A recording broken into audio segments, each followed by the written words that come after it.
Reese's Peanut Butter Cups are the greatest, but let me play devil's advocate here. Let's see. So, no, that's a good thing. That's definitely not a problem. Reese's, you did it. You stumped this charming devil. This episode is sponsored by State Farm. Choices are great. Like with your podcasts, you get to choose what you want to listen to. And State Farm believes insurance should work the same way. That's why the State Farm Personal Price Plan helps you get the coverage you want at an affordable price and a policy that helps cover what you value most. Like a good neighbor, State Farm is there. Call or go to statefarm.com today to create your State Farm Personal Price Plan. Prices vary by state. Options selected by customer. Availability and eligibility may vary.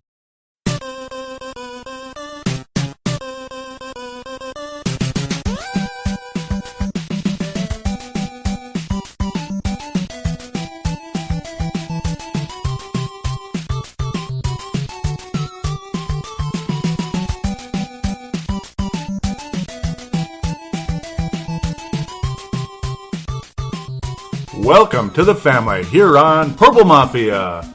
I am your host, Paladino Joey, or Joey Awajan. Purple Mafia is available on the sportstuff.com and on iTunes. I thank each and every one of you always for downloading and listening to this show. It's nice to be back. Yeah, the Viking season is over, and it shouldn't have been, but, yeah, I'm still here to talk the postseason, but also get caught up on some brief Minnesota Viking news, but also some good Minnesota Viking news. It's plain as day to me that the Vikings are focusing on the offensive line into the offseason. That is their main focus. And, yeah, if this team is intent on winning a championship, they need to protect the quarterback. And, of course, it would help to have a little more run protection as well. So the Minnesota Vikings, according to Mike Zimmer himself on his postseason press conference the Monday after the ridiculous missed kick and two other deadly sins that all cost the Vikings the game, Mike Zimmer came up with a line, maybe from something like a Godfather type of thing, I guess. But, it's a Godfather, all right, in multiple ways.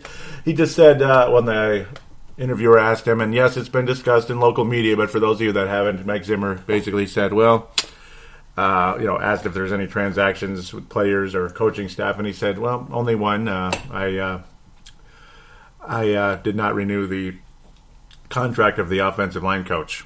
Didn't mention the name or anything, which is Jeff Davidson. And then he was asked, your reasoning? And he said, I didn't want to.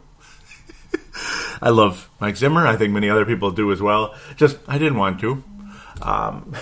Poor Jeff Davidson. And yes, he was a holdout all the way back from, he was a hold on, we'll say, all the way back from the Childress days. So it's kind of crazy. That's multiple coaches back that Jeff Davidson's hung around. So all the way through the Frazier era and such. Can't say the whole line has been really great ever since the 2009 season. And even the 2009 season, it really wasn't that good at all. Really, the offensive line hasn't been good for a long time. So to replace Jeff Davidson, it only took a matter of hours, really. And, a very familiar name for NFL fans out there. Former head coach of the Miami Dolphins and Oakland Raiders and such. Tony Sparano is going to be the offensive line coach for the Minnesota Vikings. A lot of people know him as a guy with sunglasses. And there was a time people were making fun of it. Like, why does he wear sunglasses even indoors and stuff? Well, there's a reason behind it. Tony Sparano, way back when he was 17 years old, he was working at a fast food joint, and unfortunately some grease, can you imagine the pain? Hot grease got in his eyes and caused damage, and unfortunately he has to wear sunglasses quite frequently because of, any type of brightness really, really hurts his eyes. I can even imagine the pain for the poor guy. Ended up being a pretty decent football coach over the course of his career, quite an illustrious one at that. 54 years old. The Connecticut native. I always thought he was from Miami, but I believe he grew up in Miami. But he was born in Connecticut, October 7, 1961. Anthony Joseph Sparano III. Think about that. So he's already the third in the line of generation. He's been an offensive line coach for many, many, many, many years. Quite a career, and for a guy to rise up to head coach in multiple cases in the NFL, he's obviously got a pretty good pedigree. He's had a pretty good history across the league. Going back to 1984 at New Haven, he was an offensive line coach, Boston University in 1988. Offensive line coach, Boston University 89 to 93. Offensive coordinator, New Haven again. He was the head coach 94 to 98. Then he went to the Cleveland Browns to be the offensive coordinator. and assistant head coach, I believe, associate head coach in 99, and then offensive line coach in 2000. Washington Redskins tight ends coach in 01. Sounds kind of like Mike Tice in that case. But Mike Tice is a hell of a tight ends coach and offensive line coach as well, though. Just because a guy may not be the best head coach ever, sometimes the position that they coach, they're awfully damn good at. I mean, why else would they rise up in the rankings? Why else would they get promoted and such? They're obviously good at something, and Mike Tice was an awesome offensive line coach. Right back in 98, that line was unbelievable, and Tice was a part of that. Let's continue here. I'm bouncing all over. Jacksonville Jaguars, 2002, tight ends coach. Dallas Cowboys tight ends coach, and that's when he started to meet Mike Zimmer.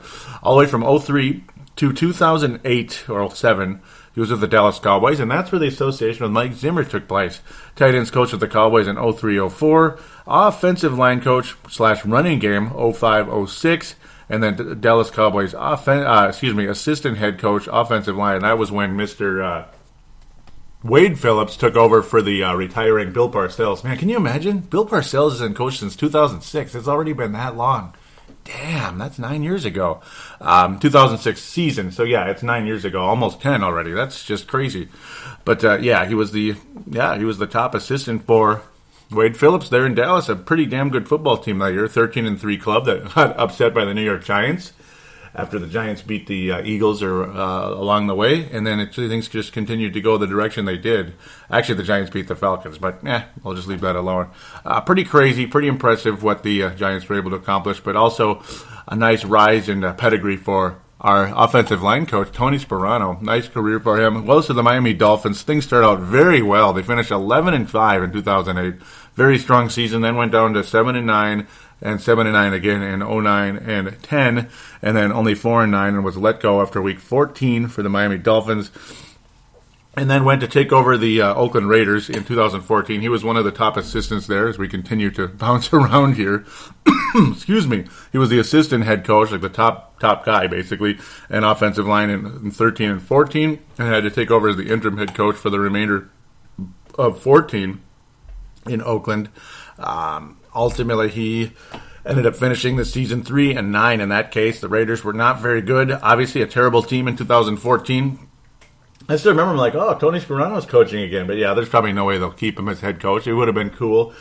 He did something part of let's bury the start of this season. We're going to dig this hole here, and we're going to fill up the dirt here. We're going to bury it. So any of you that wants to take a shovel, just shovel that dirt in the hole. We're going to cover it up. That I didn't like. That's Tim Brewster man. That's Tim Brewster standards. Don't do that stuff, okay? Don't bring that kind of silliness here, okay? That's all I ask. Other than that, a decent head coach, but an offensive line coach, fantastic. So things should be headed in a better direction.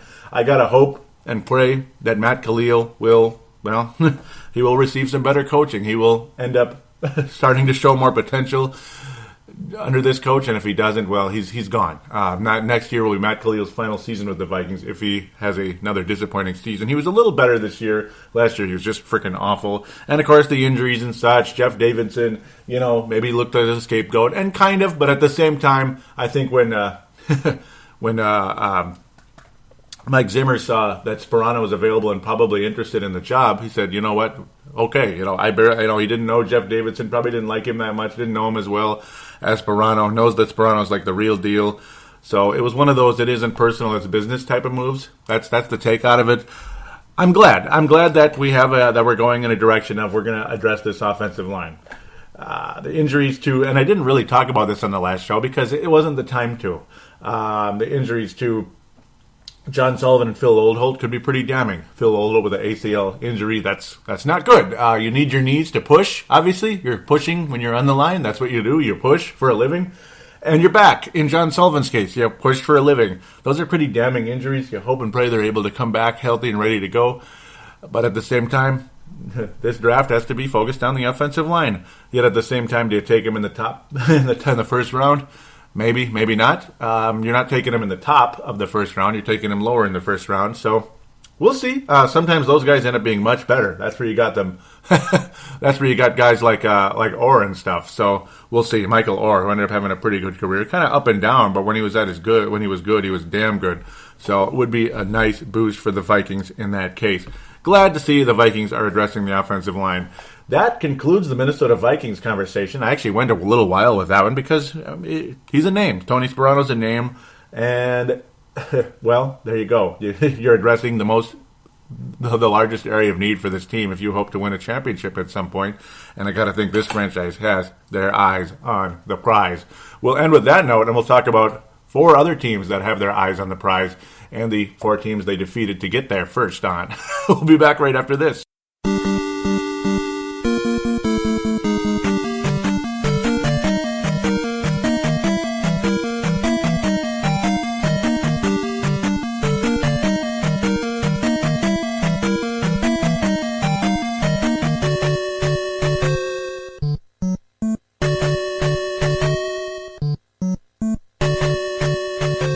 We are back here on Purple Mafia, segment number 2. It's the big one here, postseason conversation. This is the big segment. This is kind of the feature presentation of the show, but you always got to get to Vikings news at the beginning because this is a Minnesota Vikings podcast. So, doggone it, that's how we go. That's how we roll. Yes, sir. Let's try to do them in the order in which they were played, or at least attempt to. Saturday, January the 16th, the New England Patriots hosted the Kansas City Chiefs. Even Francis Tarkenton thought the Kansas City Chiefs were going to beat the New England Patriots. You all thought that. Not everybody, but a lot of people did, and I think a lot of you just wanted the Patriots to lose. But, well, Tom Brady was up to the challenge, doggone it, and were the New England Patriots. They almost kind of, gave up the game later on, but what a nice start for the Patriots. They look legit. They look ready to go. 27-20 final. The Patriots defeat the Kansas City Chiefs. But, man, it didn't come particularly easy, but the good news is important players are healthy and ready to go. At least you got Gronkowski and Tom Brady playing well. The offensive line has its issues in Tampa Bay, and some of the defensive players along the way as well. They've had injuries, and, of course, losing Darrelle Revis last offseason didn't help. I mean, he was such an awesome addition. He helped the Patriots win the Super Bowl last year, particularly get to the Super Bowl, even though he got beat on a touchdown in that game, and we all know what Richard Sherman did. Whatever. Ha! Richard Sherman. We'll talk about that later. Yes, that'll be the 3rd game we review. Tom Brady, ready to roll. Sharp as a razor. Very happy. And just a beautiful opening drive to the game. Just completion. Classic Tom Brady. Accuracy. He's so healthy, isn't he? He looks so healthy, so ready to go.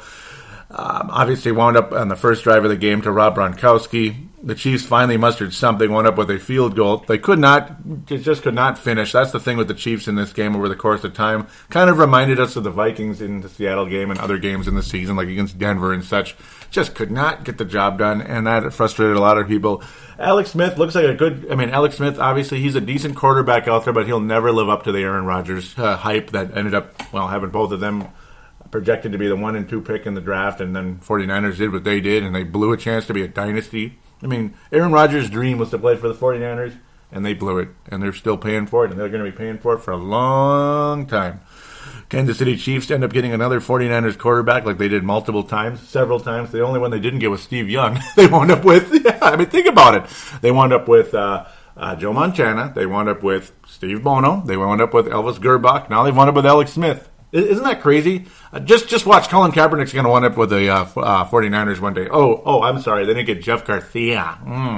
Okay, sorry. I didn't say that. Just the way that guy talked was kind of funny. One thing, though, that I just couldn't... I can't get over Tom Brady's ability to just his healthiness out there. I mean, he you look at him, he's not a mobile quarterback, all that, but when he wants to be, he is. And the way he rushed for that touchdown at the beginning, that was, not called a touchdown. He was called out of bounds, but it sure looked like he cleared the pylon. Regardless, he ended up rushing up the middle anyway. He ended up kind of doing a quarterback sneak, whatever, to score a touchdown and make it 14-3. But just the fearlessness, he wasn't afraid at all, the way he was attacking there. I mean, how often do you see a 38-year-old quarterback doing that against a pretty good defense in Kansas City? My goodness, the guy, his diet, all that thing, the no caffeine, the no this, the no that, whatever it is, it's pretty awesome. It's turned him into a superhuman as long as he's not doing steroids, but we'll leave that alone. I don't think he is. Awesome job by Tom Brady throughout the game. Chiefs started to make it a little more interesting. Alex Smith started to get more sharp in that third quarter, finally able to complete a drive, and the next thing you know, it's a one-possession game, at least as long as the Chiefs get a two-point conversion anyway. I made it 21-13 after another sharp touchdown play by drive by Brady. to Gronkowski. Again, Gronkowski's help so important to the New England Patriots, and with him healthy and Brady healthy, this team could still win the Super Bowl, and it's quite obvious to me. Just the sharpness of both of them right now is a sight to see. The Patriots are able to pound out. Yeah, the Raiders able to pound out multiple field goals in the fourth quarter. Chiefs able to get one more touchdown late in the game, but it was too little, too late. When there's only a minute left in the game, you have to hope for a fumble in the kickoff, and that does not happen very often. And I don't think the Patriots are going to screw that up. Bill Belichick is the best coach maybe ever, and they're just not going to screw that up. You can imagine how many times they practice that, because Bill Belichick anticipates everything, just like he had the Patriots anticipating a mistake by the Seattle Seahawks last year on the final play of the game. They anticipated the possibility they might try to trick the Patriots to think run, and the next thing you know, here's a pass, touchdown, Seattle, world champions. No, interception, Patriots, world champions. Steven Jackson's on the Patriots, isn't he? Wow. Yeah, Patriots have no running game. That's the one thing that's kind of scary a little bit. And yes, the Chiefs' defense is pretty good. Their rushing game is still decent with West there, though. Yeah, I mean, you can't really replace what they had before, unfortunately. So yeah, great passing game. I think the Chiefs have, believe it or not, they have so many good receivers. Alex Smith, he's decent. You just wish he was better. But luckily for the Patriots, Edelman is healthy as well. That's another huge piece. Targeted 16 times in the game, though. Of course, some of those were throwaways. Wound up with 10 catches, 100 yards. The Patriots' passing game is going to help them win a Super Bowl again. Very possible. Amendola's healthy. That's good. Didn't really see as much action in this one, but still, his value is very much noted. Patriots look sharp and ready to go. I mean, a lot of people thought that Chiefs team was going to beat them, maybe even kick their butts. But now the Patriots have to go on the road. We all know what's going to happen there. I mean, not what's going to happen, but we all know that they're doing that anyway. Arizona Cardinals host the Green Bay Packers.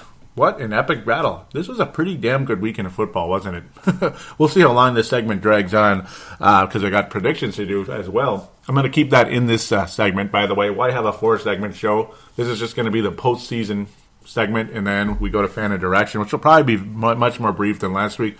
Green Bay heading to Arizona. Ooh, the Green Bay Packers. Oh, I'm sure the Cardinals are just so scared of them, aren't they? Oh, they're so scared. 13-3 Cardinals kicked their butts a few weeks ago. Nice start to the game and everything. Very sharp drive, opening things out, burning some clock. Carson Palmer ends up catching to Michael Floyd after some strong offense by the Cardinals, showing their ability. Man, they're going to kick the Packers' ass. They got this, baby. And then the Cardinals' offense just stopped. Like, what the hell? What the hell? When does that's what drives me crazy about the Green Bay Packers. They give up so many yards, so many points. They suck so bad. But then, magically, they get stingy. They get real stingy. And then, of course, Clay Matthews is what he is. They have top-heavy players on their defense. But for crying out loud, man. There's so many other players on their defense that are very vulnerable to getting burned real good. And against this Arizona offense, you thought the Cardinals were going to take this thing and it wouldn't be too much of a problem. It ended up being a problem. And Aaron Rodgers, well, to his credit, he was extremely sharp in this game. Extremely sharp. Carson Palmer reminded me of the Cincinnati Bengals post-ACL Carson Palmer in this game. He got the yards. He had a lot of yards, but he also attempted 41 passes to get there. He ended up with a lot of touchdowns, and all the credit for him, but he had 2 interceptions in the game, man, and it really hurt. It really hurt the Arizona Cardinals, and it got the Packers. It kept them in the game. It brought up their confidence. And then the Packers ended up leading for probably more than half of the game there, or at least a big portion of it, about a third of the game, we'll say, maybe not more than half. And it pissed me off. It frickin' pissed me off. The Packers were winning the game, and they looked so strong, ultimately. And the Cardinals were they're sputtering. They're drop passes, incompletions, but then luckily for all of us, they finally got their butts in gear after the Packers did take that lead, did take a more significant lead there after a touchdown. Very strong drive to open the half for the Green Bay Packers as they had the ball and they used all 4.5 minutes to get to the end zone. It wasn't really that long of a drive, but boy, oh boy, did Aaron Rodgers look sharp on that one. And the Cardinals defense not as sharp, but still sharp enough, ultimately, at the end of the day. Cardinals end up having to settle for a field goal after that. A strong drive that just did not finish. Passes were incompleted. The Packers defense was stingy again. That's just how it goes. Carson Palmer had to throw the ball away. And then the fourth quarter, much better effort by Carson Palmer and such. But it took a while. Both teams were sputtering, punting the ball back and forth. It was frustrating, ultimately. People didn't know what to think. Aaron Rodgers had an interception. You made the Arizona Cardinals fans believe, here we go, this thing is over. But then the Cardinals offense, again, couldn't do anything. The running game struggled most of the game, and that was frustrating. David Johnson just not up to it. And the Packers run defense, very strong. Eddie Lacy also just got loose again like he did last week. And it's like, what the hell? He had a 61-yarder along the way, which helped the Packers score in the third quarter. It was so frustrating. It wasn't how they scored, but it helped them get there. Oh, Lord have mercy. Lord. But then there was an awesome drive by the Arizona Cardinals. Absolutely fantastic. Carson Palmer started to look sharp again, started to remind us of what he'd been doing all season. Completion after completion. It was so cool to watch. It's like, okay, these guys are serious now. Ended up with a really nice touchdown to Michael Floyd along the way. I was so happy. I was clapping so hard. I was just jumping up and down. Because not only do I hate the Packers, I really like this Cardinals team, and I would not be mad at all if they won the Super Bowl. Not mad at all. I'm not going to buy any merchandise. I have Patriots merchandise, but I've had it for many years. It's not like I just jumped on any bandwagon. We're talking 2001 here. Ever since Bledsoe went away, because I never liked Bledsoe for some reason. But just completing a wonderful drive. Carson Palmer looking like the number one pick he was back in the day. 2004 draft. Strong indeed. Strong indeed throughout this one. In the second half anyway, in the fourth quarter. Great play. And then the Packers ended up having to punt after a great defense by Arizona. Dwight Freeney with a sack. Things look so good. And the Cardinals end up getting another field goal to make it 20-13. All is right with the world here when it comes to Arizona. A sack again by the Cardinals. Dwight Freeney wreaking havoc, and ultimately the Cardinals getting another sack. Looked like it's game over. 4th and 20. Oh, goody. Aaron Rodgers completes a pass. Unbelievable. So frustrating. And then there they go down the field. There was a which made it 4th and 20. There was a they called it no catch, or they didn't call, pass interference on Arizona against somebody named Jeff Janis. Yeah, Jeff Janis. Did you ever hear of him? If you're a Packer fan, I guess you heard of him. Ended up not getting the call on that one. And then I guess it's karma or whatever the heck you want to call it. Aaron Rodgers completes a pass to Jeff Janis. Gets the Packers to midfield. No time left in the game. And then Aaron Rodgers hurls the pass to the end zone. I see a guy kind of all by himself, kind of backing into the end zone like a center fielder in baseball. You know how you back up. Back. I got it. Nobody's around this guy, but hopefully the pass is like further away and it's kind of heading toward a bunch of other guys, right? No, it was right to that guy, that one guy who was by himself, and it was Jeff Janis, and he ended up being able to make the catch, and another Hail Mary touchdown from Aaron Rodgers. You gotta be kidding me. Really? Another one? Oh, get out of here. Another one. The Cardinals did all that. They finally took control of this frickin' game, and now they're going to lose. It's going to go to overtime, and then, oh, frickin' goody. Larry Fitzgerald, who was strong the whole day, I could just imagine what he's going through at this moment. Can't believe it. He was a part of all those good drives, especially late there in that, the one that ended up being the go-ahead touchdown that ended up going to Michael Floyd, which is the second touchdown of the game. Larry Fitzgerald, unbelievable game overall. And then there's the coin issue. The coin doesn't flip. Aaron Rodgers starts freaking out. The ball ends up going to the Cardinals. So the Cardinals have a chance, but they have to score a touchdown here. You don't want to give the ball back to Aaron Rodgers and have another Hail Mary pass or some bull crap. Packers get loose for a touchdown, even if the Cardinals score a field goal with the new overtime rules. You know, all that type of thing. Cardinals get the ball. Okay, just hope for the best. Oh, great. Carson Palmer's getting rushed already. He got like no time, and he spun out of it. Kind of like how Tom Brady was an older guy, suddenly started looking mobile at the right time, right place, actually showing some mobility.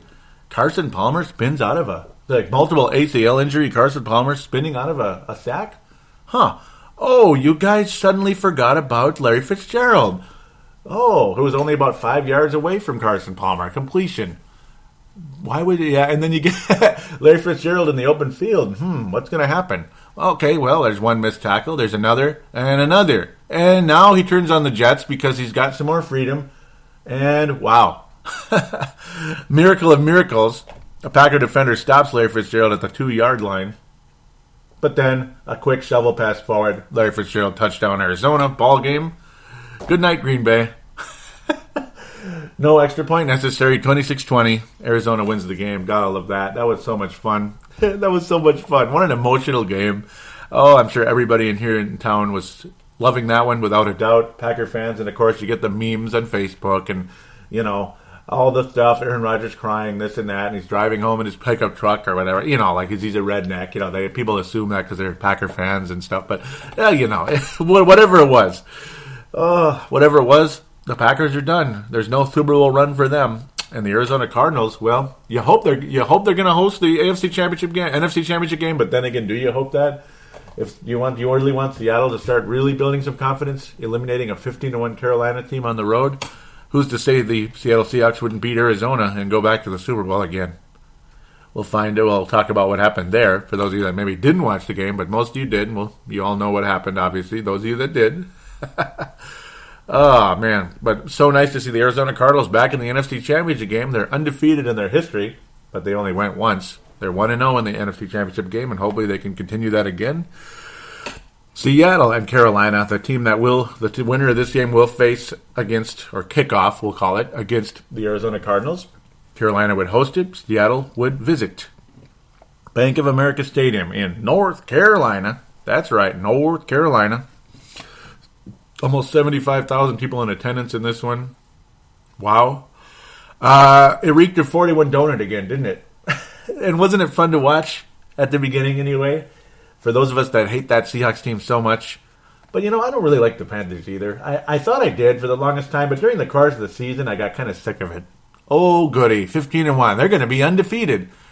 Carolina Panthers and undefeated sounds like, I don't know. It sounds like a peanut butter sandwich with a side of pickles.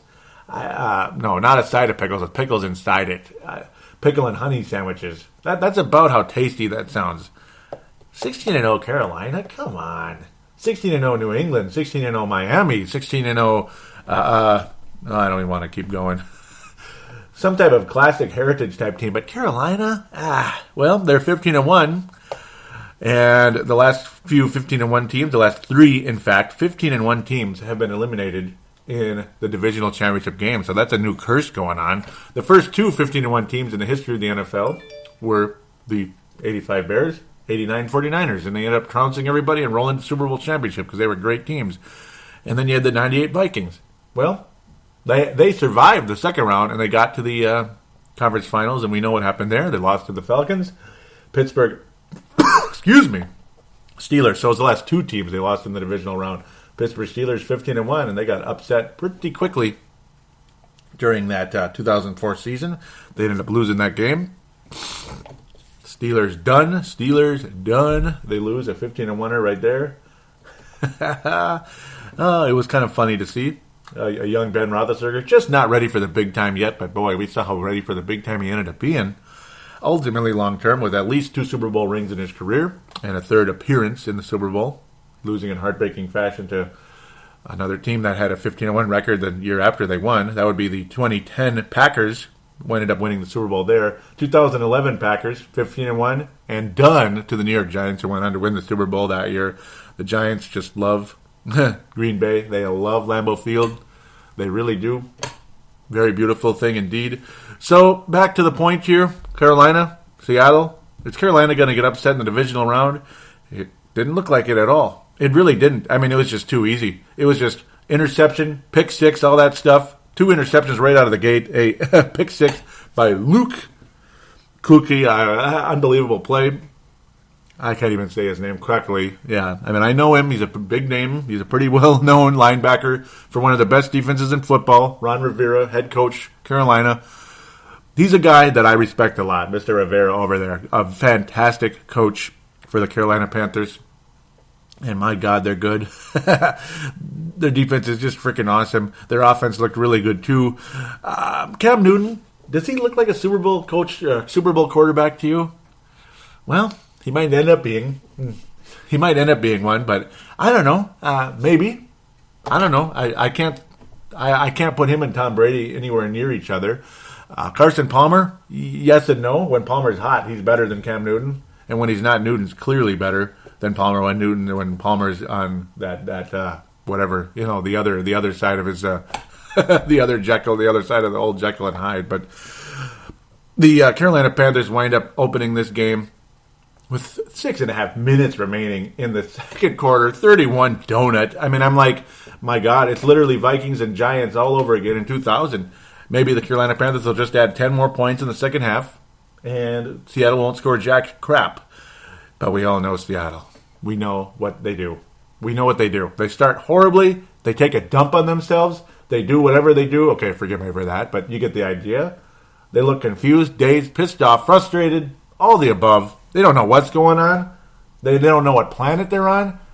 And then something clicks. Oh, goody. And the Seattle Seahawks are back in the game. And that opening drive to that second half is like, okay, sure.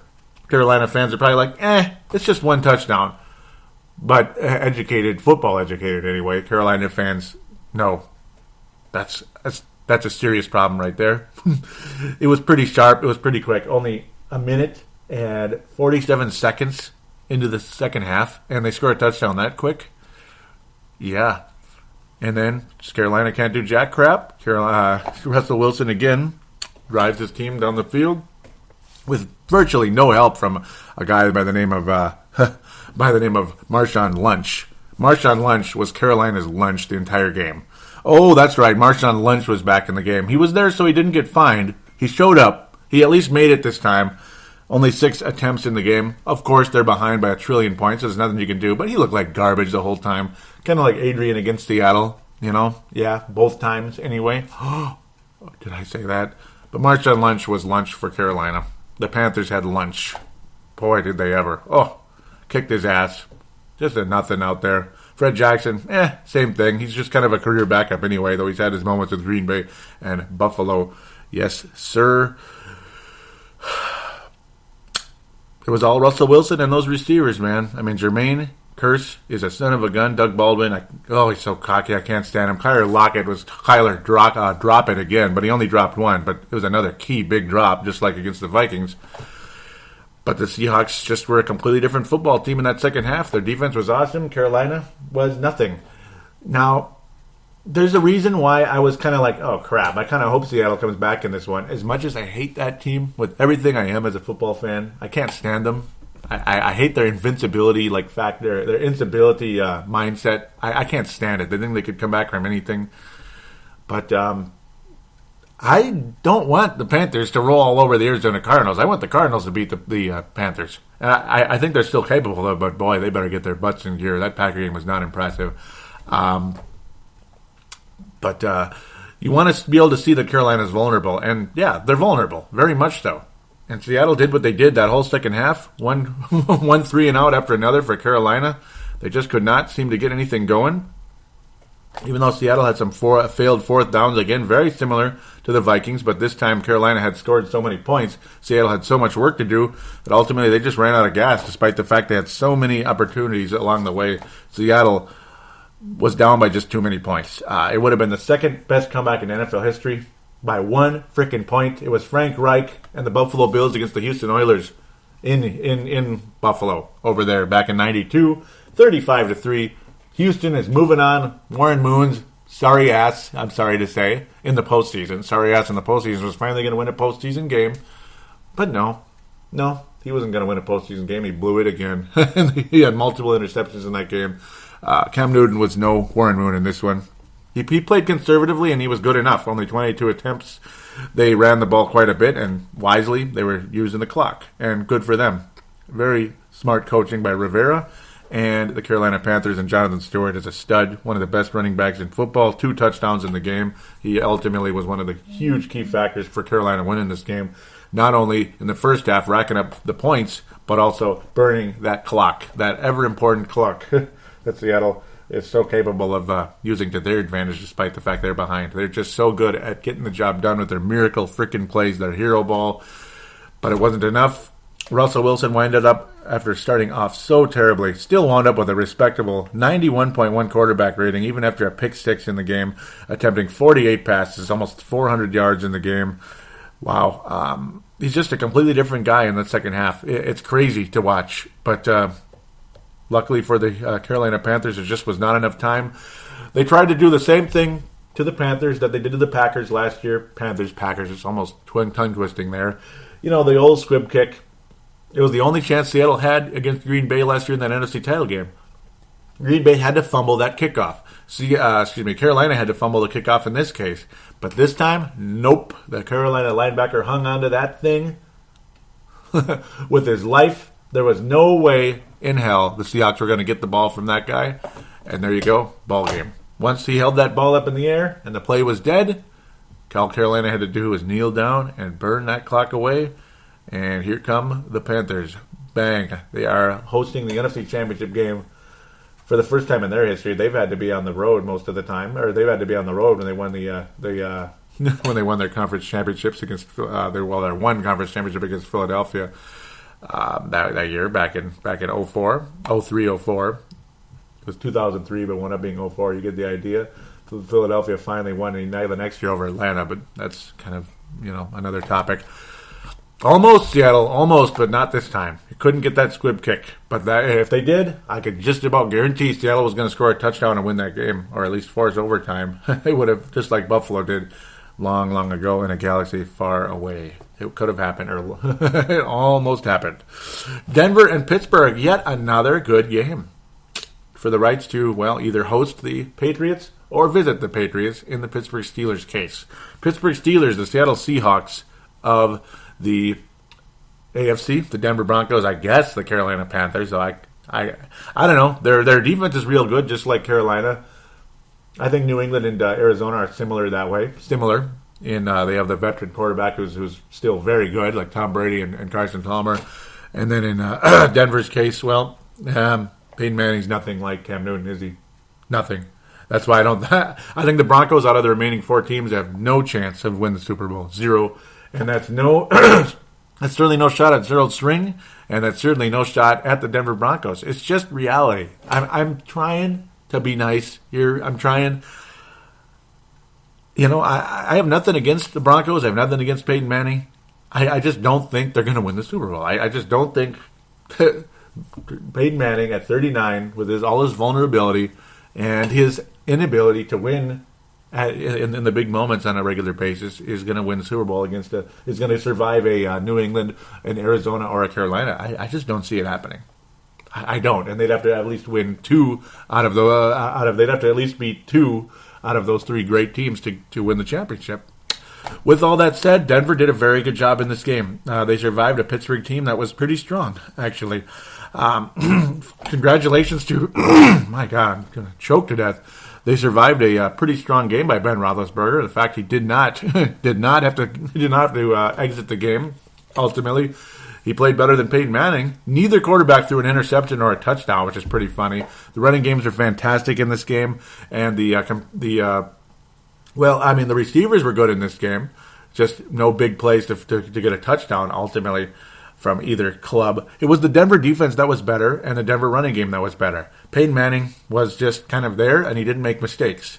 He only got sacked once, so good offensive line job by the Denver Broncos, but he's just not that good anymore, Peyton Manning. He's just not. Only 74.4 quarterback rating against a Pittsburgh defense that is nothing like it used to be when it was like Steel Curtain 2.0.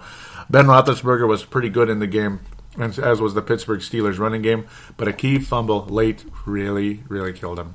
Huge fumble by Fitzgerald. That's confusing. Fitzgerald, after talking about Larry Fitzgerald, Toussaint, huge fumble in the game. Ended up changing the whole momentum. Pittsburgh actually had the lead at the time, and they were driving down the field, and it looked like they had this thing.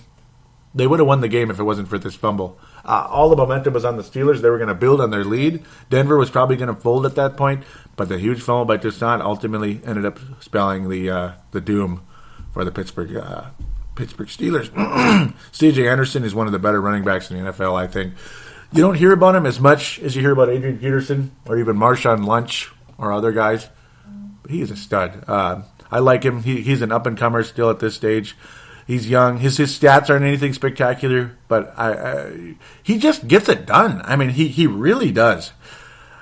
Yeah, I mean, he only wound up with 538 yards during the course of the season, but I think he's one of the better running backs in the league. He's just underutilized. I think he's going to continue to develop. Undrafted free agent. What a nice piece he is ultimately to the Denver Broncos, though, in my humble opinion. I mean, I like him, and that's just how I roll, ultimately, when it comes to the Denver Broncos.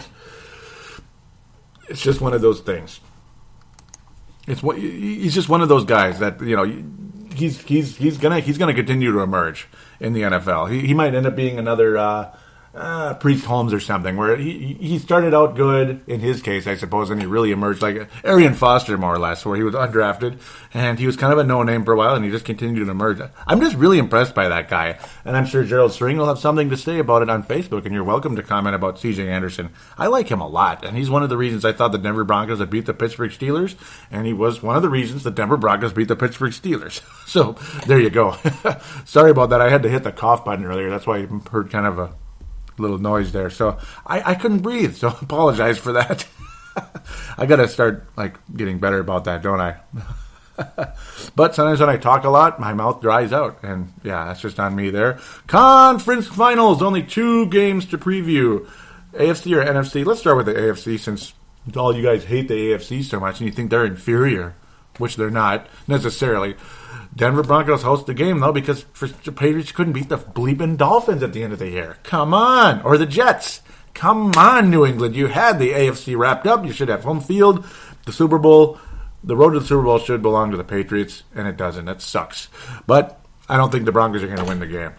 Peyton Manning is going to have a key interception at some point. The weather will be a factor. It'll be very important. But at this stage, I'm not picking the Broncos to beat the Patriots. Tom Brady is so much more sharp. The thing that could really doom the Patriots again is C.J. Anderson. The missing pieces on defense, and if somehow that offensive line with New England struggles, because it is depleted with injuries, a key injury late in the season, which really sucks for the Patriots, that defense of Denver and the running game is what would get them to the Super Bowl. But right now, I just see Tom Brady and the Patriots coming up with something. Play calls, the eligible receiver down the field, that type of stuff. Just quick changes and stuff. I think they're better. I think they're better than the Broncos ultimately. Just as good a job as Gary Kubiak is and such. It's kind of like they're polar opposites, isn't it? I mean, just an unbelievable passing game with New England, but then you got the not so good quarterback at this stage of his career in Peyton Manning, and the great running game with Denver. So it's kind of an opposite case there between the Broncos and the Patriots. But I see the Patriots surviving this. I just think I just think they know what they're doing here. They have a mixed history against the Broncos. They beat Denver in the past to get to the Super Bowl, and they lost to Denver, allowing them to get to the Super Bowl for one of the most unwatchable games in NFL history between the Seahawks and the Broncos. If the Denver Broncos survive and they play against the Carolina Panthers, it's going to be one of the most unwatchable games of all time. I'll really enjoy seeing Arizona beat the Broncos in the Super Bowl, and it's, again, nothing against the Broncos. I'm telling you, I just don't think they're good enough. Honest to God. I'll be happy to watch Arizona win because I really like that team right now. I would be very happy to see them win, though the only crappy part here is if either Carolina or Arizona win, it's yet another team out there to get a Super Bowl before the Vikings. That's the most crappy part of all, if the NFC does win the Super Bowl. But at the end of the day, I mean, my heart's with the Patriots, and I hope they end up winning the whole thing anyway, and then you don't have to talk about that. Patriots would have their 5th championship, which would be insane. They'd be one of the greatest franchises in NFL history at that point. The fact only one behind the Pittsburgh Steelers, which is insane. Brady versus Manning, it's a pretty rich history. Brady's history against Manning, though, pretty damn good. Only lost to him twice. The only time the Manning did win a championship was the 06, and Brady had a key interception at the end of the game. Unbelievable. I've talked about it here and there. And, of course, just a lousy game by the Patriots in Denver back in 2013. Just lousy game by the Patriots. It's possible that'll happen, but I just really think the Patriots are awfully sharp right now. I think they're going to survive this, and I think they're going to get back to the Super Bowl. What will happen at that point, we'll find out, and we'll talk about it next week, if indeed they do survive the Denver Broncos in that great running game. That's the key that could cost the Patriots the game. Again, just better coaching, and that just the clutch ability by Tom Brady. He can carve up any defense. He carved up the Seahawks in the Super Bowl last year. Unbelievable. It's just the fact that Russell Wilson and the Seahawks were doing the same thing to the Patriots in return, which is so frustrating. Carolina hosts the Arizona Cardinals. This is going to be a good one. This is, of course, at 6:30-ish. The other one was at 3:30-ish, the AFC Championship game. Next Sunday is going to be so awesome. 15-1 Panthers, 13-3 Arizona Cardinals. I think most of America thinks this is the pre-Super Bowl, if you know what I mean. Like, the winner of this game is going to win the championship, and I don't blame you for believing that at all. I really don't. Will Tyrann Mathieu's injury be key to the Arizona Cardinals losing this game? It could be key to the Cardinals losing to the Super Bowl with Tom Brady out there. But it really hinges on Carson Palmer here. Biggest key of all in this game. It's all about Carson Palmer this game, in my opinion. Carolina's got that running game, but Arizona's got that defense. It's fantastic. It's a fantastic defense. They've managed to survive despite that injury to Tyrann Mathieu. It really sucks that it happened, and I feel terrible about it, ultimately. But you have Larry Fitzgerald, who I think will be a big key in this one. As long as Carson Palmer is sharp. If he has to be sharp in the second half to win the game, so be it. But if Carson Palmer, the X factor of X factors, is sharp in this game, the Arizona Cardinals will win and finally get to the Super Bowl again, or with Bruce Arians. Bruce Arians and Ron Rivera. You know, I talk about Bill Belichick, that he's the best coach in football. I really like what Gary Kubiak has done with the Denver Broncos. I really like it. Obviously, Pete Carroll's one of the best coaches in the NFL, even though he's obnoxious and nobody likes him. I certainly don't. Arizona, I mean, yeah, even at Mike Iupati, just such a nice pickup, obviously, during the offseason a couple of years ago from the Arizona Cardinals. They're kind of like the 49ers with Carson Palmer at this point. Remember how good that defense was? That's kind of like Arizona now. They're building more of a foundation to that Arizona team with defense. They're kind of like the Vikings, but if the Vikings had Carson Palmer instead of Teddy Bridgewater, that type of thing.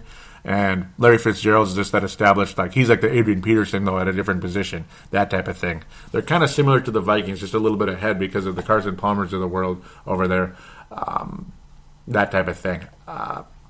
I think the Cardinals, ultimately, if they play their game, they're better than the Carolina Panthers. And I think they will beat the Carolina Panthers on Sunday. I think they're the better team. I think the Panthers are, well, they're very good. They're very talented. They're a little bit on the cocky side. But then again, anybody right now probably is on the cocky side. I mean, even Tom Brady probably, he's quieter about it, but on the inside, I'm sure he's cocky too. He thinks they're going to win it all every time he touches the football. This team is the best team in football, and we're going to win, and nobody's going to stop me. That type of thing. I can't believe 73% of Yahoo is picking the Carolina Panthers over Arizona, though. I think the Cardinals are kind of that Atlanta Falcons, so to speak, type of team coming into the Metrodome, that type of thing. I don't know. I think the Carolina Panthers' trip to the Super Bowl is going to end at home, unfortunately for them, in the evening, in primetime. The Cardinals in primetime this year were freaking awesome the whole season. In fact, their worst primetime game, I'd have to say, was against the Vikings, and they still won that game. I think the Panthers, I think Arizona will win this one with their defense, and I have a feeling Carson Palmer is going to be more sharp than he was against Green Bay. It's going to be a hell of a battle. It really is. It's going to be an epic back-and-forth type of battle. This is going to be one of the great games. And if Carson Palmer comes out and stinks, though, it's game over for the Cardinals. I mean, it's the biggest key of all. Cam Newton and the Panthers are what they are.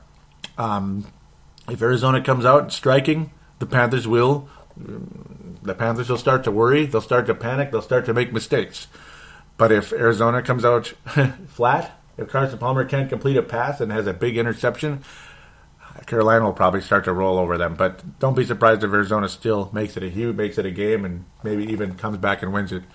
At this point, I'm going to go with the Arizona Cardinals winning the game. I didn't even pick a final score for the New England one because I'm crazy. I'll pick the Arizona one right now. 31-28, extremely close, going to come down to the wire, but the Panthers, I keep calling them that, the Arizona Cardinals will survive this, 31-28, and they will go to their second Super Bowl, and they will win their second NFC Championship game in the history of their franchise. As for the New England Patriots, they're going to win the game over the Denver Broncos. I think it's going to be a pretty good one as well. 27-20. New England Patriots will survive that one. Tom Brady will be sharp enough, and the Denver offense won't be good enough. Peyton Manning is just not going to get it done. I'm sure C.J. Anderson will get in the end zone, or he'll help the Broncos at least get at least one touchdown. He'll be one of the big factors in the game. The defense will contain the New England Patriots. They'll have zero running game again against that defense, but Brady will be good enough and help the Patriots win that one. Gronkowski and Edelman will be huge keys in that game and will lead that team to their seventh Super Bowl appearance, seventh NFC Championship game victory. That is just insane. All-time records right there. Off the charts. It just sucks that they lost a couple of Super Bowls for them. Otherwise, that'd be the best franchise ever.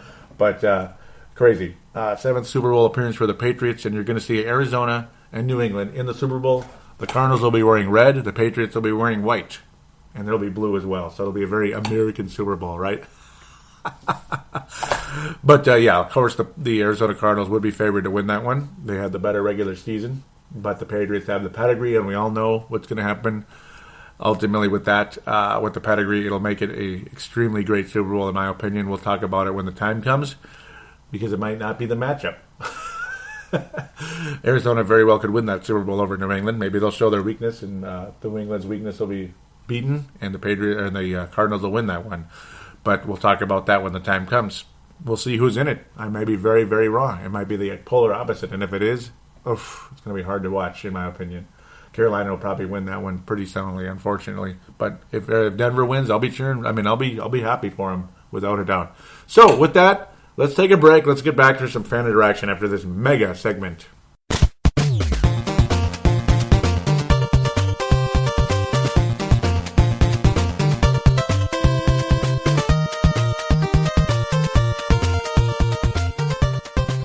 And we are back on Purple Mafia segment number 3, fan interaction. Let's get to that Facebook page right away. Let's just get moving here after that long segment. Purple Mafia Facebook page, type in the search bar, Purple Mafia Minnesota Vikings show, or, facebook.com/Purple Mafia show. It's that simple. Boom. Join it, please. And comment as much as you like. It's greatly appreciated. So we'll pick up where we left off when I post them. Recent show is out. The newest show is out, episode, in that case, 209, blah, blah, blah. Mark Carlson comments on it saying, Mark Carlson to Paladino Joey. Yes, I did play Coleco football. Lots of play on the school bus. Listening this morning and enjoying the show. Love your enthusiasm and sure helps kick the blues. I was so certain we were going to move on, and I was too. And Vikings probably would have beaten the Cardinals. Yes, it looks like they would have. And if they did, well, we'd have to go to Carolina. Last year we beat that team pretty soundly, but that was for whatever reason, the Panthers weren't playing as well. They're all the same players. There's no major difference on that roster. The coaching staff is the same, but they're just playing better this year. That's partially why I don't think the Panthers are going to beat the Arizona Cardinals, by the way. With Carson Palmer being injured and such, last year, and Palmer, as sharp as he is, and Fitzgerald better this year, Cardinals are going to win the NFC and maybe the Super Bowl as well, depending on how things go. Offensive line coach Jeff Davidson's contract has not been renewed. I can definitely see the O-line being the number one area addressed this offseason. Thoughts? That was my post. Let's see the reaction. Tony Coleman says, yes. It frustrates me to no end to see all these quarterbacks this season with all the time in the world, and yet, Teddy, so much of the time is either hurriedly running away or on the ground. Let's finally get him some protection. And if the Vikings do, they'll be fantastic. Brent Jacobson says, a rumor has it they've reached out to former Dolphins interim coach Dan Campbell, and he was a possibility. But ultimately, we got former Dolphins head coach Tony Sparano at the end. Brent Jacobson saying, I wouldn't be surprised. You're opposed to a new offensive coordinator, or a new running back, only if the price is right. Not bad. That's not a bad statement right there, Brent. Well, the new running back would be, of course, Jerick McKinnon and maybe someone else, like via the draft again. I was totally in agreement with the Vikings drafting Jerick McKinnon when the time came, because Adrian was getting older, and that was, of course, before all the drama and all that. And yeah, I mean, it was the right time to pick a guy, and look what a factor Jerick McKinnon is. You can just see him becoming a big part of this offense going into next season. It's a shame they just let him sit there all year. But, Adrian got another rushing championship, and is, right now he's 18th on the all-time rushing list, but just 2,000 more yards, and he'll be like 5th. So the gap is very small from 5 to 18 in the NFL. There's just been a lot of very, very good running backs, but only a couple legends up there at the top with LaDainian. And, of course, very ultra-familiar names after that. Curtis Martin, 4th all-time, crazy. 3rd all-time, Barry Sanders. This is the best of all time here. Barry Sanders, Walter Payton, who also had a fumbling problem. And you notice how many times he swung that ball around, just like Adrian. And of course, Emmitt Smith, number 1 all-time. Longevity, greatness, rings, all that. Let's move on. I'm taking too long. Dave Hickey. I just love talking about football, don't I? Especially history, too. Dave Hickey out of Iowa says, absolutely, it has been a big problem for years. This is the offseason where AP needs to be dealt. Coming off winning the rushing title, his stock should be high. Deal him to Dallas and get something back for that Herschel Walker mistake. Scratch that. I don't want to help Dallas win. Scratch that. I don't want to help Dallas win any more Super Bowls. How about the Titans? They should have some high picks.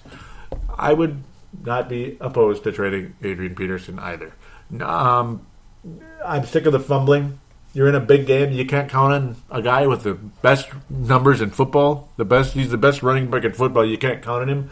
And, of course, it was a miracle you saw him actually catching a pass in that game because he never does that. And his blocking's never been good, and we can go on forever. Let's talk about this other topic going in a way different direction. The LA Rams live again. The NFL basically stuck the finger up and thumbed their nose at the city of St. Louis. For what reason? I don't know. It's pretty much as bad as when the NHL did that to Minnesota here.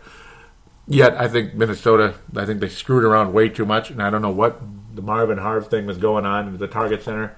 Why, in God's name, couldn't the North Stars play in Target Center? I just don't get these people. They make me sick. They're so effing greedy, and it makes me so mad. And, you can't share an arena, yet the city of Los Bleeping Angeles can share the Staples Center with the Kings, the Clippers, and the Lakers. So you can't have the North Stars and Timberwolves share the Target Center? It's like what the hell? And then now with the new renovation of the Target Center, now the Lynx have to go. Why? What? Why? And then you can't even get soccer in the new stadium, yet that was one of the biggest things of, when they're going to build the stadium, we're going to get a Major League Soccer team. And, scratch that. They need their own stadium. What the flying? And you know what? I was totally for the Viking Stadium, totally for Target Field, totally for Target Center renovation, totally for Xcel Energy Center. But some of these business guys behind the scenes and the city officials, and what the bleep are they thinking sometimes? God have mercy. I hate it. I hate it so much. I hate it. Seriously, why? Why couldn't the North Stars play in Target Center? Why? What the hell? And I know Norm Green was the biggest jackass ever, and he probably wanted the moon. But, let's just move on. I don't want to spend a half hour screaming and yelling, and you're going to be turning the volume down, maybe even giving me a 1-star on Facebook. He's not talking about the Vikings. What the hell's wrong with this guy? Well, the LA Rams exist again. They're the team that was a victim to the Minnesota Vikings' home field advantage in the cold multiple times, which again pisses me the frick off because it was even colder this weekend than last weekend. Imagine if the Vikings had a first-round bye. NFC Championship game, here we come. And what if it's cold again next weekend, which I don't think it's going to be as cold, unfortunately. But the Vikings' chances of making the Super Bowl would be up there. It'd be up there. And then I talked about Tony Sparano. Oh, no, I knew that was going to happen. Tony Sparano, hired as offensive line coach. Thoughts? Mark Carlson says, welcome to the family. And I'm like, you're on. Purple Mafia, right? And Mark says, I love that intro. Yep, I love you too, Mark. You're awesome. I forgot to... Mark Olson said I couldn't believe it when the LA Rams are moving back to... the St. Louis Rams are moving back to LA. Don't know what's going on, though. The Chargers wanted to leave San Diego. They're probably going to go. The Oakland Raiders kind of don't care. They don't know what they're doing. Yet they're like, say St. Louis is ready to go with the stadium, and the NFL's like, screw you, go to LA Rams. And I don't know. Stupid bullcrap. Okay, let's get to the Tony Sparano. I'm trying to be careful. Sebastian Balls says, great pickup. He's also a host of the Purple Press Box. Hasn't been posting lately, but still do check it out, and he'll be posting on there. Subscribe to his page. Just look up Purple Press Box on YouTube, and you'll find it right away. Subscribe to it, so join. So whenever he does post about it, I'm sure he'll have some videos coming up. And, of course, a lot of his motivational speaking is great. Gerald String says sweet, and Dave Hickey says this is great news. And I agree with all of you. Big hire there. Big hire. Just like when the Vikings got George O'Leary to coach the defense. He was fantastic. Originally, I believe it was I can't remember if it was linebackers or D-line, but he was a big hire. He was very good. He ended up going back to college, though, doggone it, ultimately, because he got a head coaching gig again. Chip Kelly, the head coach of the 49ers, is like, what are the Niners doing? Yeah, some people do believe that could be a great hire. We'll see. Sebastian does not seem to think so. He says they are a joke. Justin Mayor Henry says he can't hurt them at all, can he? Because the Niners suck, apparently, according to Mayor Henry, right? Sebastian says watch him get zero say over the roster, though. And Dave Hickey wrapping this section up with, I'm hoping he is going to destroy that organization because I flat out hate the 49ers, LOL. I don't hate them, look at you. But then again, that's all opinion. I mean, I don't hate the Broncos either. And I think Gerald thinks I do. I'm just not impressed with Peyton Manning at this stage of his career. I just am not. And he belongs in a Colts jersey, and the Broncos should have like Osweiler or somebody else, and it's easier to like them at this stage. It's just weird. It's just weird. I don't know. Don't know how to explain it. It's the old pickle and honey sandwich thing again. It's a weird combination. And then I posted a picture of Surly Furious, which I wouldn't mind Surly being a sponsor of the show. In fact, that'd be huge, but I doubt it. I doubt they'll even. But I was celebrating a Cardinals win with a red beer. Surly Furious, one of the more bitter ones out there. I guess you could call this a free plug. It's a bright red can because I was celebrating the Cardinals' victory over the Packers. I got 5 likes. Thank you very much. It should be 1,000, but you get the idea. Mark Carlson saying, cheers. I almost put a Sturley in the shopping cart tonight. I went with a mixed match. Congrats, Cardinals. Bye-bye, Cheeseheads. I wonder what Surly. Let me know, just out of curiosity, what Surly beer were you going to put in your cart? There's the overrated West Coast IPA and the Surly Hill, which I really like, the lager, and the Cynic Ale is freaking awesome. So you get the idea. Abrasive Ale is the best of all, though. That's a winter one. Oh, my goodness. It's another IPA, but it's a super-duper one. Lots of pictures. There's the Blair Walsh post from Leland. So that's where we continued off of last week. This is the visitor post, of course. And Ali out there, if you're still listening to the show, I missed you posting on here. I really did appreciate it a lot. It's nice to get those articles. He does post on Sebastian's Facebook page, but post on mine too. It really does help. I hope he didn't think we didn't care about it, because we really do. A lot of us do appreciate that. It's just a nice help to the show and the page. So, Ali, if you're listening, please, you do deserve a lot of value to our page. We really appreciate you. He says, Viking fans watching Green Bay and Seattle lose, and they're going, It's like images of a couple guys going, And then Sebastian loved this.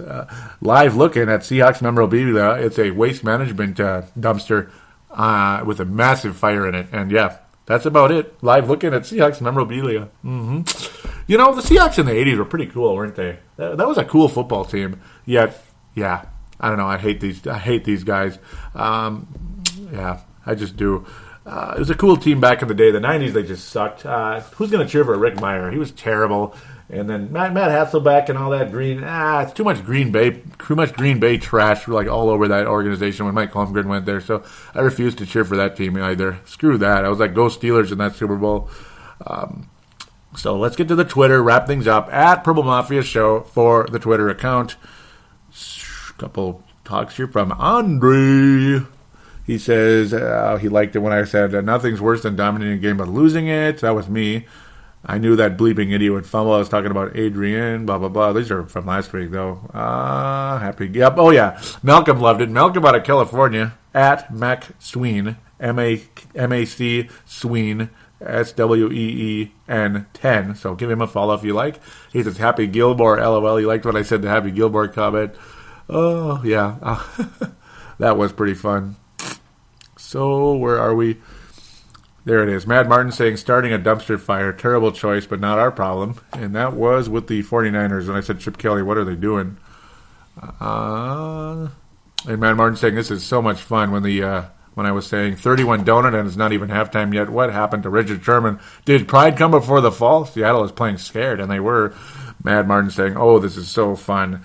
And then he says, guess that Minnesota Cold took it out on them non-game. I'm bored with this now. But it changed dramatically after that. I'm sure you saw that.